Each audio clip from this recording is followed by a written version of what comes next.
Okay, buen dia. We're gonna do. Something happened to my video of the Class Connect, so I'm just re-recording it for you guys. And what we did in our Class Connect was we went over just a couple phrases that indicate subjunctive mood, and they can be used in many tenses, right? So and many times, so they can be as long as the mood is subjunctive. You can use subjunctive in present tense, and there's a different conjugation for past, for imperfect subjunctive. And we're going to just have a quick introduction to present perfect subjunctive today. But we're just really going to review it in the present tense and just kind of help everybody remember a little bit how to use the subjunctive. Okay. So let's see. What we also went over is the how to form it. So just kind of review, like a really quick in the present tense, drop the yo, go to yo, drop the o, and add the opposite ending. We've been doing this for a while now, so hopefully that is just a review. But and then you add the opposite ending for like ar, er. AR is the ER endings, and ER-IR is the A endings. There were some irregulars. Vaya, or ir is vaya, vayas, vaya. Vayamos, vayáis, vayan. Ser is sea, sea, sea. Seamos, seáis, and sean.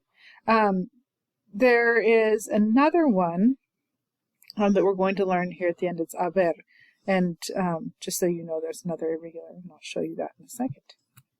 Okay, so what we did is we just like practice making them in different situations. So I have 4 situations here, and how would you create a subjunctive sentence or response to that situation and in the subjunctive mood?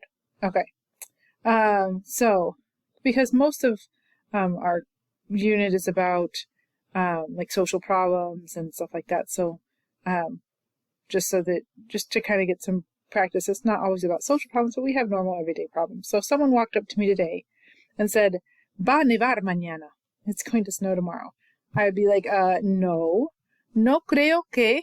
And so what's going to, that's ir, in the subjunctive mood would be vaya. No creo que vaya a nevar mañana. I don't think so. So this would be vaya.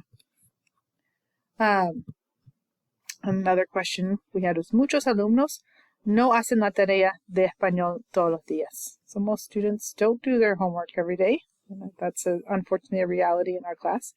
And I would say, para mí, es importante que, and how would I say it's important that they do their homework every day? What's a word for to do? Yeah, hacer. So es importante que, go to yo, that's hago. Drop the o, hagan la tarea.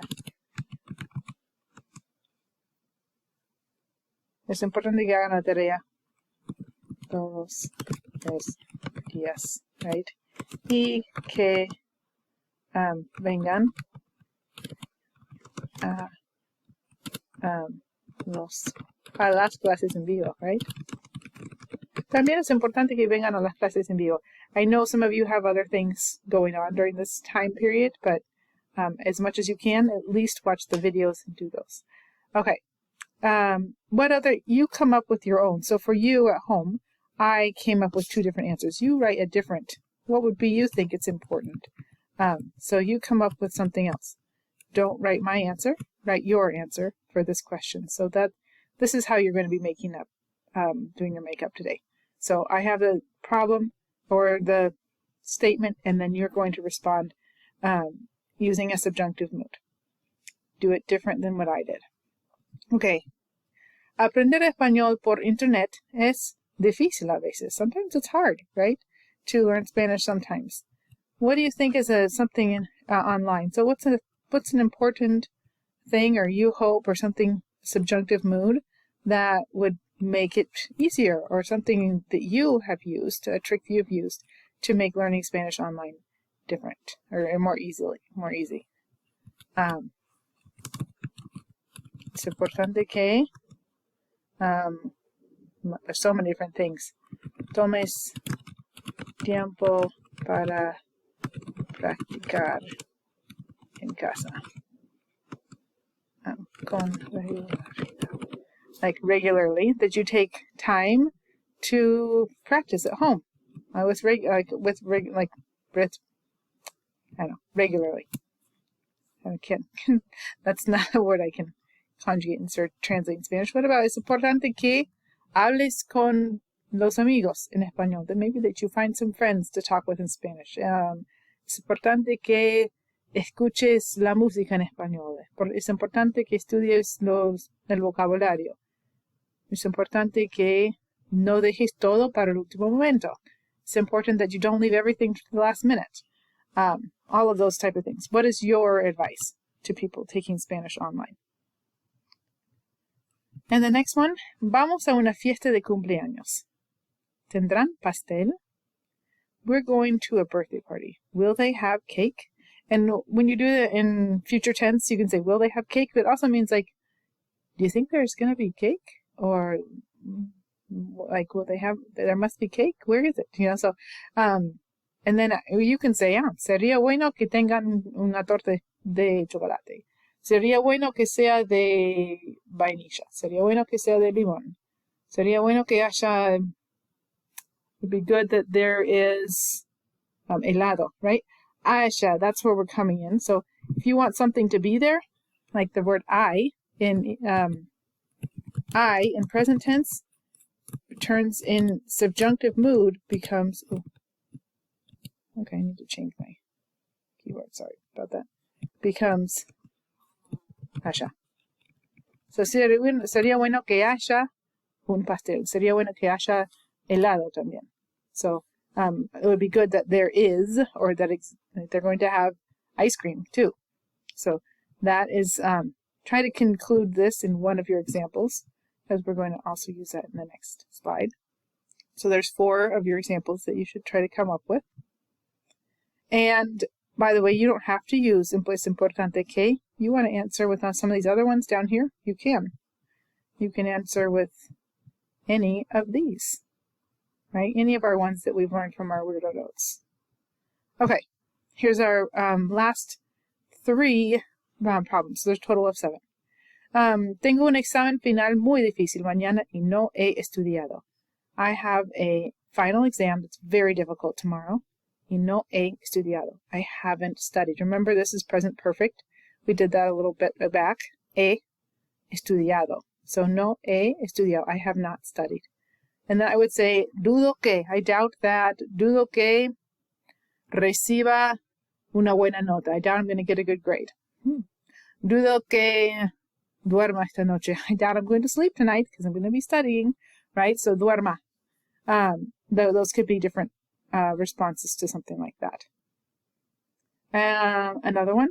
This is a true story. We went over in our class connect. So it's not mi abuela, es la abuela de mi marido, my husband's grandmother. La abuela de mi marido. Ella tiene 100 años. Ella tiene 100 años, en serio. El año pasado ella sobrevivió COVID, she had COVID, y ella sobrevivió, y estaba bien, y todavía está sana, she's healthy. Pero, el fin de semana pasado, ella fue al hospital porque se enfermó y estaba con convulsiones, o needs an L in there, convulsiones. I'm sure that's not in our vocabulary, it's never been in there. Convulsiones. What medical condition do you think would be convulsiones? You're thinking convulsions. That's the word in Spanish for seizure. She had a seizure. When she went to the hospital, everybody was really worried that was like the end of, like, she was just going to be in the nursing home forever. So my mother-in-law said, es importante que ella no, and they did not want her to stay in the hospital. So fill that in with dejarse. Which one? How would I make dejarse subjunctive mood? You need to make a reflexive verb into subjunctive mood. What would you do? we put se, because it's for ella. And dejar, dejo, and, or not dejar, quedar. I don't know why I put dejar. Dejar is like to leave. Quedar. What am I thinking? So ella se supone que ella no se quede en el hospital. It was important that she doesn't stay in the hospital. That was very important to them. Dejar is to leave somebody there. Quedar is, or anything somewhere. Quedar is to stay. All right. So that was like their main concern. We had this big WhatsApp for their family, and that was my mother-in-law. She was like, es importante que ella no se quede en el hospital. And then ella se mejoró y fue a casa. Y todos estaban muy felices. Y respondieron, qué bueno que ella. They said, how good that she can go home. What would that be? Qué bueno que ella pueda entrar en casa de vuelta, right? De estar en casa de vuelta. How good that she can be home. You could say, qué bueno que, if you were in my Spanish 4 class, you would say que ella pudiera, that she could in the past to go home, that she was able to go home. Now, there's also another one, which everybody can learn. Me alegro que ella haya ido a casa, that she has gone home. So we have present perfect. We've learned how to do present perfect, like yo he ido, I have gone. Ella ha ido, she has gone. Well, if I do present perfect subjunctive, when I know that present perfect of haber is haya, like sería bueno que haya whatever thing, then I could say, me alegro que ella haya ido a casa. I'm happy that she has gone home. So any of this conjugation of haber, with our present participles like the ado and the ido verbs, like participles, becomes a subjunctive perfect, present perfect. So that's not in our unit for Spanish 3. Spanish 4 has already covered that in a different part in this year.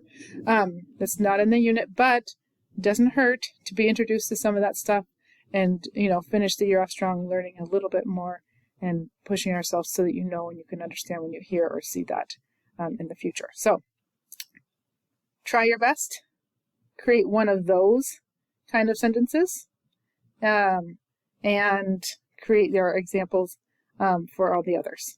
So you've got 7 sentences. You don't have to do this same example, but maybe you have like another, you don't want like your grandma went to the hospital. Instead of doing that, have another disaster happen and resolve itself with 2 subjunctive mood sentences, right? Like with resolve itself at least with 2 subjunctive mood sentences. Okay? So 4 different problems there.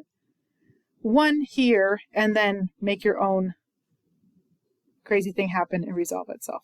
Okay. Hasta luego. Ciao.